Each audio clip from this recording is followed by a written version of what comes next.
நல்ல சாஃப்டான குண்டு குண்டு குலோப்ஜான் எப்படி செய்யலான்னு சொல்லி பார்க்கலாம் வாங்க. ஒரு பேக்கெட் குலோப்ஜான் மிக்ஸ் எடுத்துருக்கிறேன். அது கொஞ்சம் கட்டி இல்லாமல் இப்படி எடுத்து விட்டுக்கோங்க, இல்லைன்னா அரிப்பு வச்சு அரிச்சு எடுத்துக்கோங்க. அதில் ஒரு 1/4 டம்ளர் பால் ஊற்றுறேன், காய்ச்சி ஆற வச்ச பால். அப்புறம் 1 ஸ்பூன் நெய் ஊற்றுறேன். இதை மெதுவாக அப்படியே பிசையணும், சப்பாத்தி மாவு மாதிரி பிசையக்கூடாது.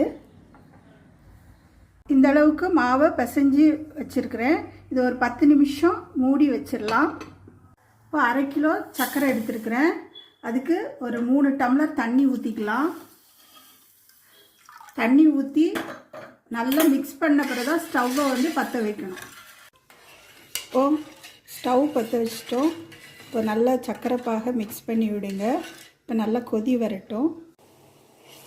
இப்போ அந்த சர்க்கரை பாகு கொதி வந்த உடனே அந்த தண்ணி பதம் போய் கொஞ்சம் எண்ணெய் மாதிரி ஆன உடனே ஆஃப் பண்ணிடுங்க.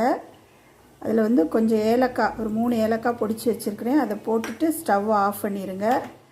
ரொம்ப தண்ணியாக இருந்தாலும் குலோப்ஜான் போட்டோன்னே கரைஞ்சிரும், அதனால தான். 10 நிமிஷம் ஆயிடுச்சு.